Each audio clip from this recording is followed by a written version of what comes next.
All right, so Nikon has just brought out the Nikon D7200, and they didn't make too many changes to it, so I wanted to bring all the users of the D7200 camera up to date with what's different about that camera versus the D7100, which my class was originally designed for. So when it comes to the D7200, as I say, there are a few subtle small changes, and here are the differences.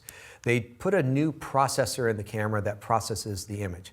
And this has zero impact on you until you actually start shooting pictures. And what does this mean in the real world? Well, it means that the buffer, how many pictures you can shoot immediately to the camera, has gone up quite a bit. They've increased it by about 3 times the size. This was one of the very few complaints about the D7100, because while it could shoot reasonably quick, the buffer filled up and you weren't able to shoot very many pictures. They've now increased that quite a bit, up to 18 to 27 raw images, depending on whether you've chosen 12 or 14-bit RAW.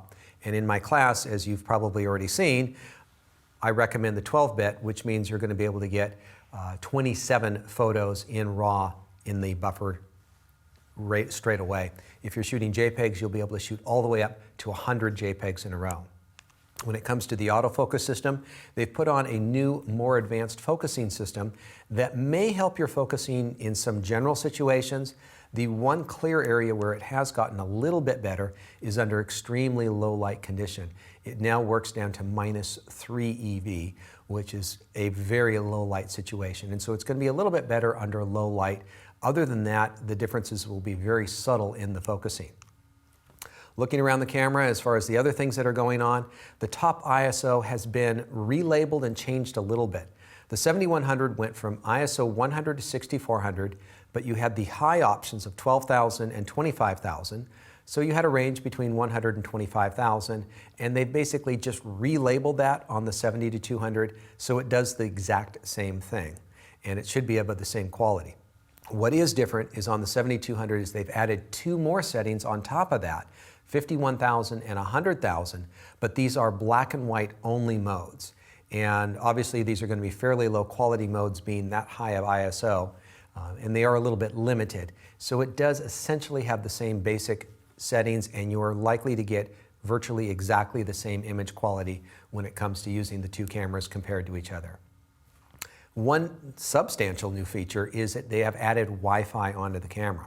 This is the ability for you to communicate between your camera and a smart device, perhaps your smartphone perhaps.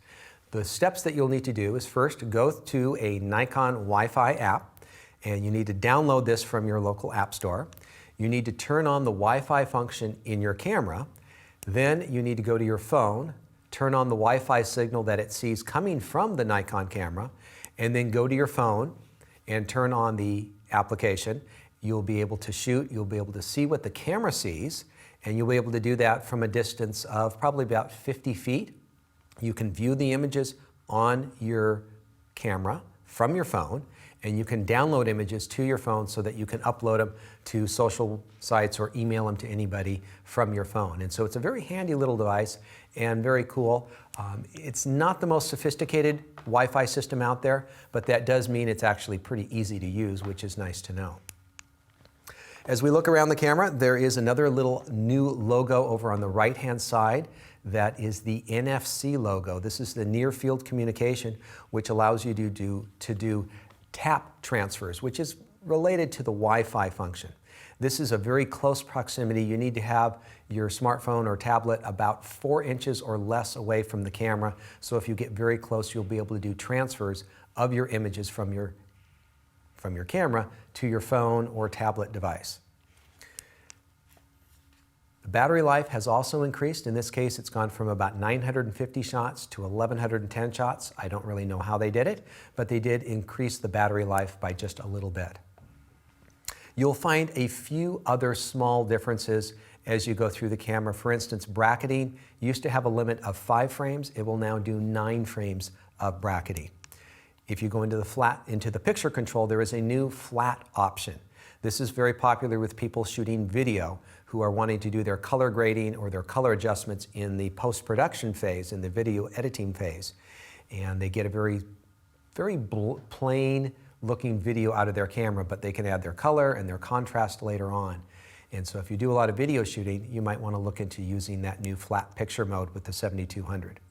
They've also added in the option of shooting 60 frame per second video.